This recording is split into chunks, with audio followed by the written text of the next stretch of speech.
Tawfiq, thank you, and thanks for your leadership. And it's an opportunity, I think, for all of us to reflect on the challenges that we face around the world. We see evil around us, but we see evil manifest itself in ways that we never dreamed that it would manifest itself.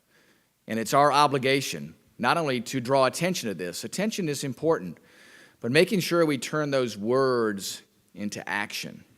And I use the words of Albert Einstein where he said, "The world is a dangerous place, not because of people who are evil, but because people don't do anything about it." Let's make sure that we are the group that does something about it, because that's the only way that we will ever overcome evil.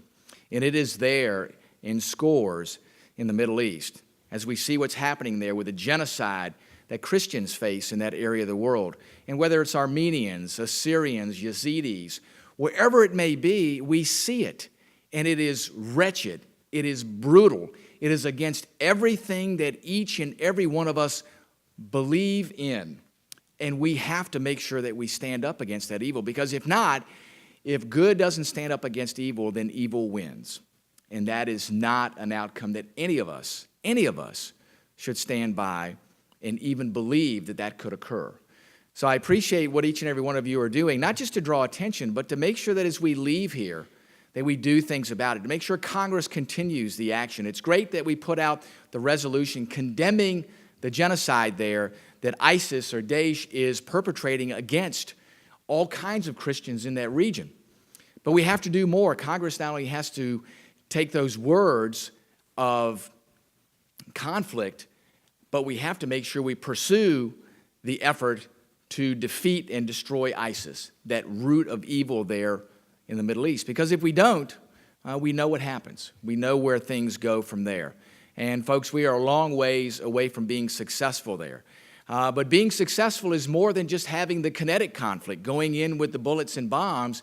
It's making sure, too, that these efforts don't recur, that the ideas that perpetrate through these areas don't manifest themselves in the next generation.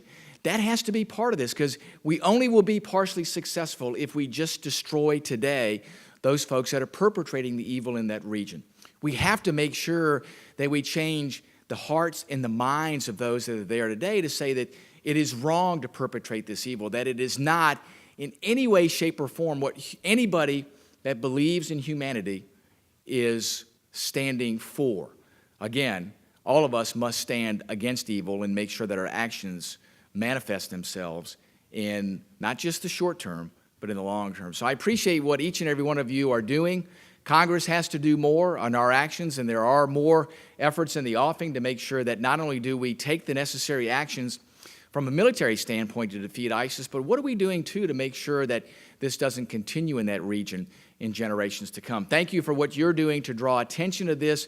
The more folks, not only here in the United States, but around the world, stand against this evil, demand action to make sure we are doing something to defeat evil, then we will indeed be successful in this region of the world. And remember, too, that if we're not successful there, this, like a cancer, will spread to other areas of the world. And then we'll look back one day and say, you know, we had an opportunity. We just didn't do all the things necessary to make sure that we indeed defeat this evil and make sure that we see this Christian genocide stop.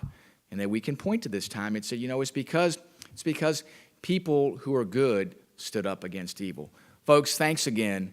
May God bless each of you, and may God bless our United States of America.